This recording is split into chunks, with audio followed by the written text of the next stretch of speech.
Nandito ako ngayon sa Sitio Impapay, Barangay Irawan, kung saan kasalukuyang ipinagdiriwang ang 23rd Pistae ang Kagaban.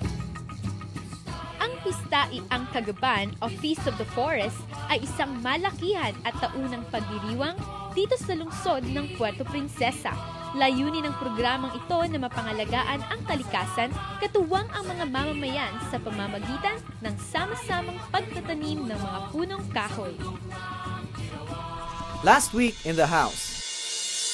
Hindi natatapos ng pakikinig, natututunan, natatanggap, nakikita.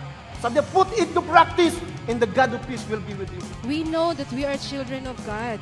Ito nga po yung nakakalungkot eh. Alam natin na tayo ay anak ng Diyos, pero nadadala pa rin tayo ng takbo ng mundo. Ginawa tayo ng Panginoon para harapin at talunin natin yung mga gustong nakot sa atin, na maghihinder sa atin, para magampanan, matanggap natin ang mga pagpapala na inilaan sa atin ng Panginoon. Hindi natin kayang baguhin ang ating sarili, hindi natin kayang baguhin ang ating bansa maliban sa magpasakop tayo sa Panginoon. Every day you have a miracle from God. Hindi pa ba miracle na nandito ka ngayon? Hindi pa ba miracle na hanggang ngayon humihinga ka pa? Next Sunday, August 11, magkita-kita tayong lahat sa City Coliseum para sa ating Sunday service. Gates will open at 7 a.m. and we will start at 9 a.m. Alamin naman natin kung ano nga ba ang Pepsol at bakit kinakailangan nating mag-undergo sa Pepsol.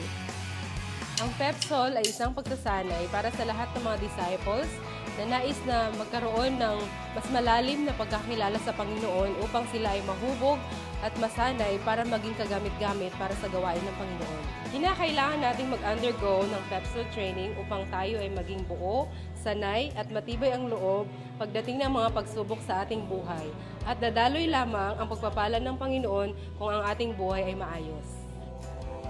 Ito naman ang nangyari sa ating Morning Watch last week. Check this out. Ang Morning Watch ay ang ating prayer time every Saturday at 5:30 a.m. Lahat ng dreams natin merong patutunguhan kung meron tayong tatlong bagay. Number 1 is obedience. At second, you have to have faith in God. Number 3 is yung tinatawag na patience. Kung gusto natin na yung pangarap natin ay makamit natin, magubay tayo kay God. God is drawn to the people who praise Him, who thank Him, who give Him honor and glory. Thank you, Jesus. Thank you, Jesus. Huwag mo hangarin ang isang bagay na ayaw mo maging ikaw. Sinasabi mo sa leader mo, gusto ko ng maaga pumasok na leader, ikaw late ka. That's disorder. Kaya dapat may order tayo. Amen po ba? And to all champions in the house, huwag kayong mawawala sa August 9 sa ating prayer power. As a disciple, prayer should be our lifestyle. Join us every second Friday of the month. Let's join force together as we pray for our family, city, and nation because we believe that prayer is power.